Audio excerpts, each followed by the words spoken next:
Welcome to the Enhancing Clinical Practice stream of SNOMED CT Expo 2020. My name is Nick Egerhaus, and I will be moderating today's session.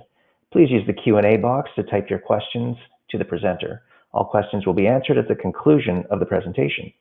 I'm now pleased to introduce Matt Menning, Director, Integrated Health Model Initiative at the American Medical Association, and Dr. Russ Kridel, Chair, Board of Trustees, American Medical Association, who will be presenting Aligning Clinical Priorities with Terminology and Standards Development.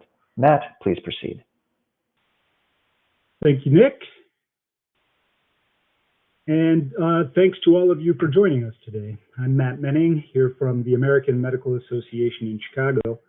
During this session, I'll talk about some of the challenges we've experienced developing health data standards quickly enough to keep up with industry demand. And Dr. Russ Kridel, Chair of the AMA's Board of Trustees, will join us to share AMA's House of Delegates process for establishing clinical priorities. Then I'll close with a few examples of ways AMA's Integrated Health Model Initiative, the unit I belong to, is collaborating to drive development of clinical informatics standards in those domains. The fast growth of global standard developing organizations like SNOMED International and HL7 mirrors adoption of digital health tools. Here's a slide from Shelley's update to the April 2019 SNOMED business meeting, showing how quickly SNOMED has grown from a small group of member countries focused on similar needs to a truly global community representing the complexity and diversity of its 39 member countries. Complex demands from growing numbers of stakeholders with disparate systems and approaches can slow down development of adoptable global standards, but growing need means there's also an opportunity for organizations working to improve digital health to line up around common clinical priorities and get good work done faster. Organizations like SNOMED and HL7 have a head start from years of clinical community building and can be models and forums for collaboration.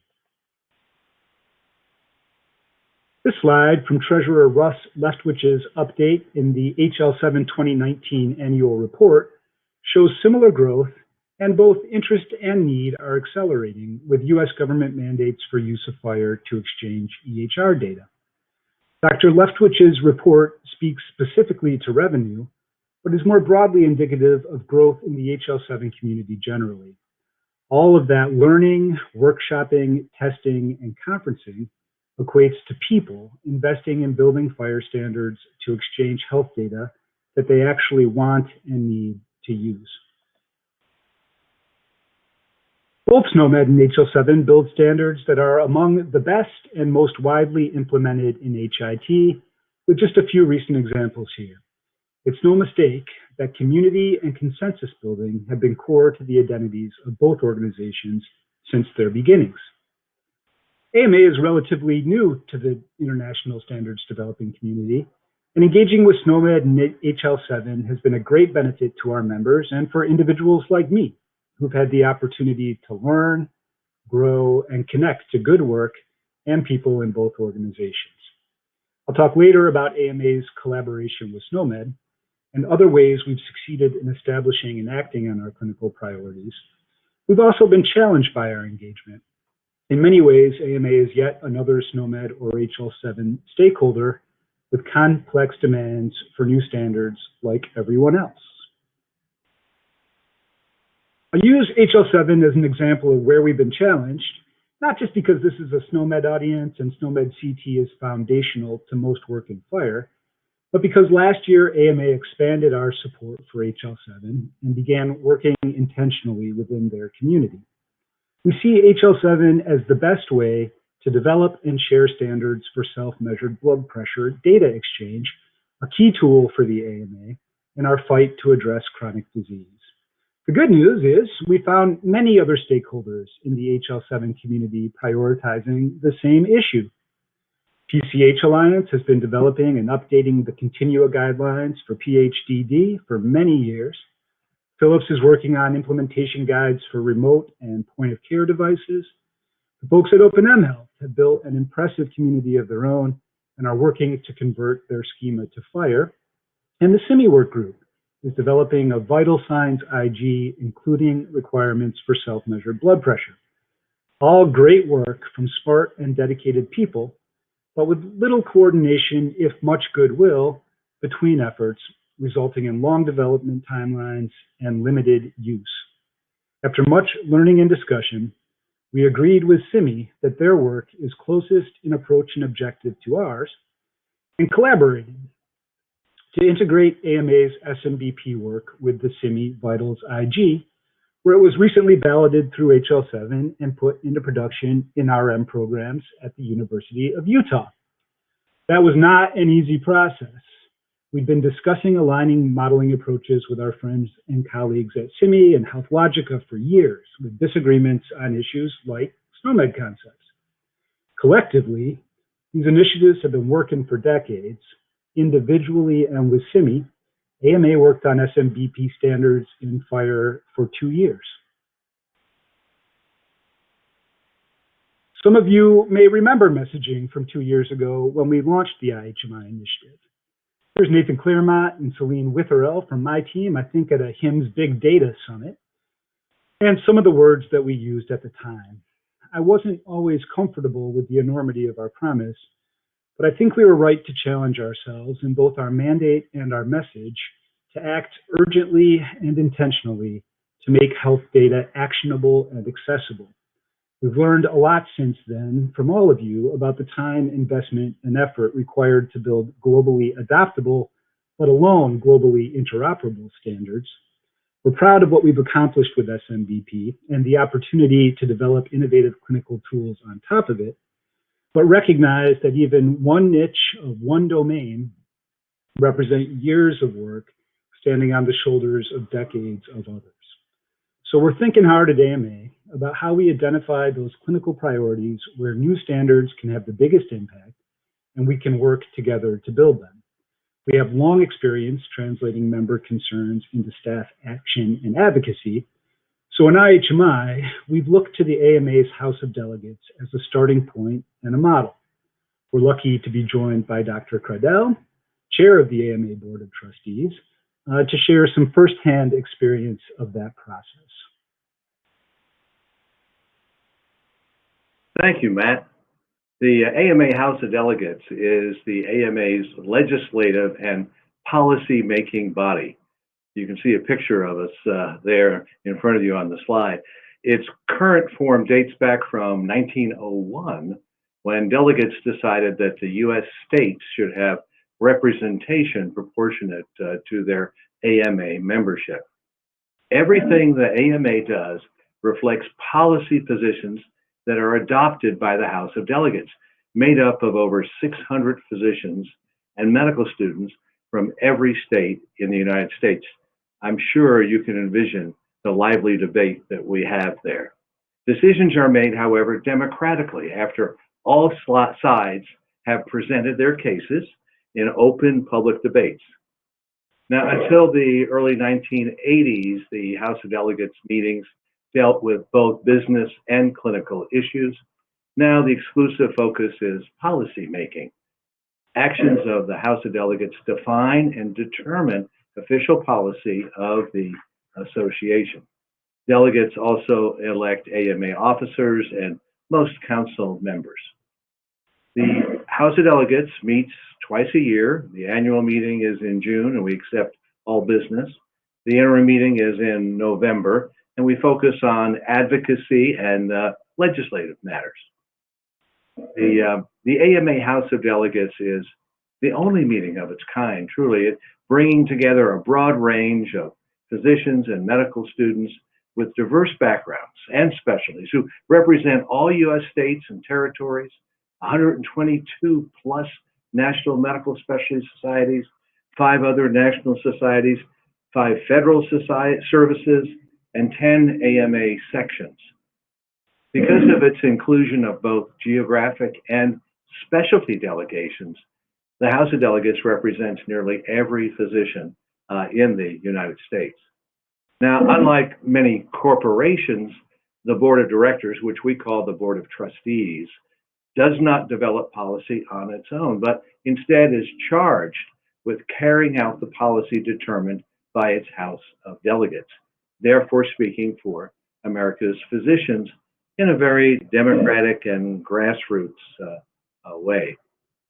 Now, there's a lot to process on this slide, and I won't walk you through the detail, but included in this diagram shows how much expertise, input, evidence, cross-fertilization, and rigor go into the work that we do. The AMA strives to set policy that directly reflects the concerns and priorities of physicians across the U.S., and it's supported by expertise grounded in clinical consensus and evidence-based medicine. For instance, let me read to you from our policy manual, our policy manifesto, two recent additions to AMA policy. The first entitled Plan for Continued Progress Toward Health Equity. And it says, health equity, defined as optimal health for all, is a goal toward which our AMA will work by advocating for healthcare access, research, and data collection, promoting equity in care, increasing health workforce diversity, influencing determinants of health, and voicing and modeling commitment to health equity. And another new policy on health information technology principles, which I'm sure you'd like to hear. Our AMA will promote the development of effective electronic health records, EHRs, in accordance with the following health information technology, HIT, principles. And there are 8 of them. Number 1, enhance physicians' ability to provide high-quality patient care. 2, support team-based care. 3, promote care coordination. 4, offer product modularity and configurability.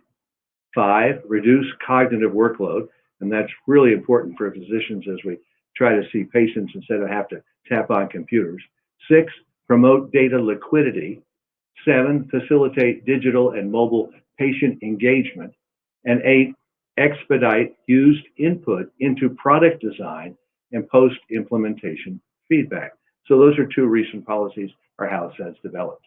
So closing gaps in health equity, reducing physician burdens, and using remote monitoring tools to tackle chronic disease are just a few examples then of where policy was generated by our House of Delegates, and it's being translated into HIT priorities now for the AMA.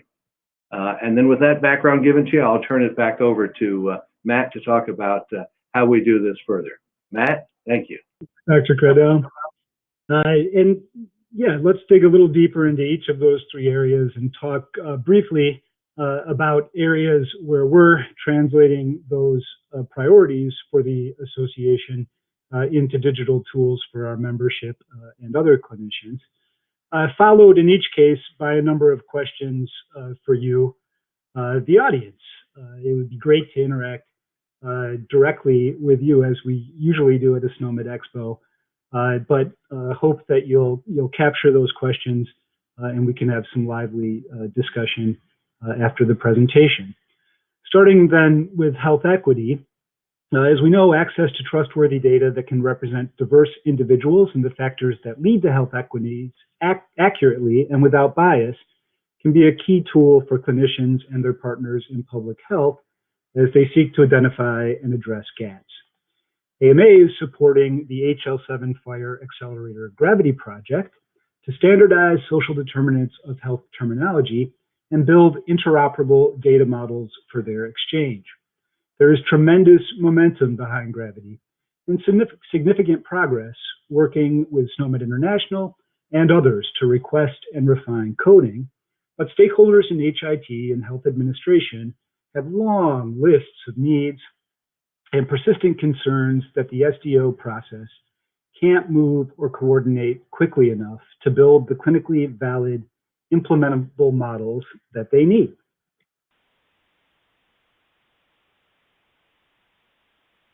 How are you prioritizing standardization and collection of social needs data? What areas are most important to meet your screening, referral, and intervention needs? Are you aware of related work or efforts where concrete work is being done to define and codify social needs using interoperable standards? Hope to hear from you. Reducing burden is another area of focus for AMA's House of Delegates. And at AMA, we're using SNOMED CT's logical model and room for clinical granularity to provide building blocks for digital representation of ambient data when properly modeled.